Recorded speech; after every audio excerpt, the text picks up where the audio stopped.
안녕하세요. 우리가 매일 쓰는 인터넷 세상, 그 보이지 않는 곳에서 사실은 엄청나게 치열한 보안 전쟁이 벌어지고 있다는 거 혹시 알고 계셨나요? 오늘은 바로 그 이야기. 우리가 어떻게 이렇게 안전하게 암호화된 웹을 쓰고 있는지 그 비밀을 한번 파헤쳐 보겠습니다. 자, 이게 바로 오늘의 핵심 질문입니다. 모든 게 암호라는 짙은 안개 속에 가려져 있다면 그 안에 숨어 있는 위협을 도대체 어떻게 찾아낼 수 있을까요? 이게 바로 오늘날 사이버 보안 전문가들이 매일같이 머리를 싸매고 고민하는 가장 큰 딜레마 중 하나죠. 그럼 첫 번째 이야기부터 시작해 볼게요. 암호화라는 게 우리 데이터를 지켜주는 정말 든든한 방패잖아요. 근데 바로 그 방패 뒤에 교활한 적이 숨을 수도 있습니다. 말 그대로 데이터 보호라는 양날의 검인 셈이죠. 이 슬라이드가 그 딜레마를 아주 잘 보여주는데요. 요즘 거의 모든 웹사이트가 쓰는 TLS, 그러니까 HTTPS 암호화는 우리에겐 정말 좋은 일이죠. 하지만 침입 탐지 시스템 같은 보안 시스템 입장에선 이게 거대한 사각지대를 만들어버리는 거예요. 말 그대로 칠흑 같은 어둠 속을 더듬거리면서 길을 찾아야 하는 것과 마찬가지인 상황이 된 겁니다. 왜냐하면 데이터의 내용물, 그러니까 페이로드가 완전히 암호로 잠겨 있기 때문이에요. 물론 그럼 검사할 때만 잠깐 암호를 풀면 되지 라고 생각할 수도 있죠. 근데 이게 계산 비용이 어마어마하게 들고요. 더 중요한 건 개인정보 보호 규정 때문에 함부로 남의 데이터를 들여다볼 수가 없어요. 데이터를 지키려다 프라이버시를 침해할 수도 없고 프라이버시를 지키자니 보안의 구멍이 뻥 뚫리는 정말 골치 아픈 딜레마인 거죠.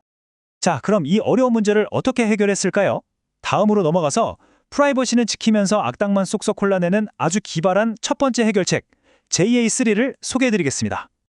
J3의 핵심 아이디어는 이겁니다. 데이터의 내용을 들여다보는 대신에 데이터가 어떻게 포장되어 있는지를 보는 거예요. 비유하자면 어떤 사람이 무슨 말을 하는지 엿듣는 게 아니라 그 사람의 독특한 악수 방식이나 말투만 보고도 이 사람이구나 하고 알아채는 거죠. 암호화 통신이 시작될 때 처음 나누는 인사, 바로 클라이언트 헬로라는 신호의 특징을 분석하는 겁니다. JA3 지문이 어떻게 만들어지는지 보면 정말 흥미로운데요. 여기 보시는 것처럼 통신을 시작할 때 클라이언트가 저는 이런 TLS 버전을 쓰고요. 이런 암호 방식들을 쓸 수 있어요 하고 일종의 자기소개를 하거든요. JA3는 바로 그 소개 정보, 즉 TLS 버전부터 타원곡선까지 이 5가지 요소들을 싹 조합해서 고유한 암호, 즉 지문을 만들어내는 거죠. 여기서 진짜 중요한 건 이건 대화 내용이 아니라 대화 방식에 대한 정보, 즉 메타데이터라는 점입니다. 그리고 이게 바로 그 결과물입니다. 이 표를 한번 보세요. 구글 크롬, 파이어폭스 같은 정상적인 프로그램들은 각자 고유한 JA3 지문 값을 가져요. 그런데 트릭복 같은 악성 코드도 마찬가지로 자기만의 독특한 지문을 남기죠. 보안팀은 바로 이 점을 이용하는 겁니다. 이미 알려진 악성 코드들의 JA3 지문, 그러니까 일종의 디지털 수배 전단 데이터베이스를 만들어 놓고 암호화된 트래픽 속에서 정확히 그 녀석만 콕 집어내는 거죠. 하지만 이야기가 여기서 끝나면 재미없죠. 늘 그렇듯이 창이 강해지면 방패도 강해지는 법이잖아요. 이제 이 똑똑한 공격자들이 어떻게 반격했는지 이 흥미진진한 고양이와 쥐게임의 다음 라운드로 넘어가 보시죠. 네, 맞아요. 이 기발한 해결책도 완벽하진 않았습니다. 공격자들은 금세 이 시스템의 허점을 파고들어서 자신들의 흔적을 감추기 시작했거든요. 그들이 쓴 방법이 바로 JA3 무작위화라는 건데요. 통신할 때마다 암호 방식의 순서 같은 세부 사항을 아주 미세하게 뒤섞는 거예요. 마치 만날 때마다 다른 스타일로 악수를 건네는 것처럼요. 이렇게 아주 작은 변화만 줘도 완전히 새로운 JA3 지문이 만들어지거든요.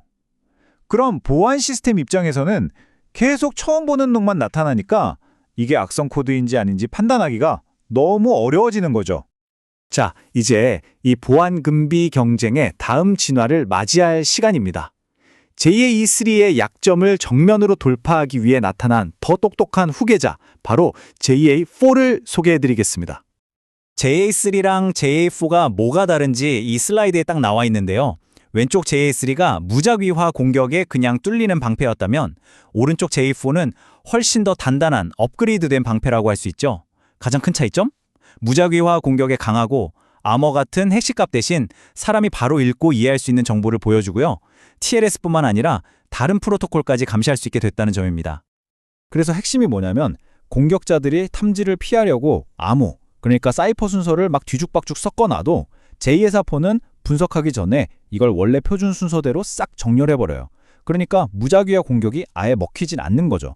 게다가 분석가가 결과를 바로 이해할 수 있으니 훨씬 투명하고 제2회사 플러스 제품군을 쓰면 HTTP나 SSH 통신까지 분석해서 전체적인 통신 흐름을 한눈에 파악할 수 있으니 훨씬 더 강력하고 미래를 대비한 해결책인 셈입니다. 자, 그럼 지금까지 이런 기술적인 이야기들을 쭉 했는데 이게 대체 우리랑 무슨 상관이냐, 왜 중요할까요? 이제 결론으로 넘어가서 이 모든 게 우리 일상과 어떻게 연결되는지 한번 정리해 보겠습니다. 바로 이 보이지 않는 기술 경쟁 덕분에 우리가 프라이버시와 보안, 이 두 마리 토끼를 다 잡을 수 있는 겁니다. 개인정보 보호라는 암호화의 혜택은 마음껏 누리면서도 그 뒤에 숨어있는 악의적인 공격자들에게 그냥 당하고만 있지 않을 수 있는 거죠. 둘 중 하나를 포기할 필요 없이 그 균형을 잡아주는 핵심 기술인 셈이에요.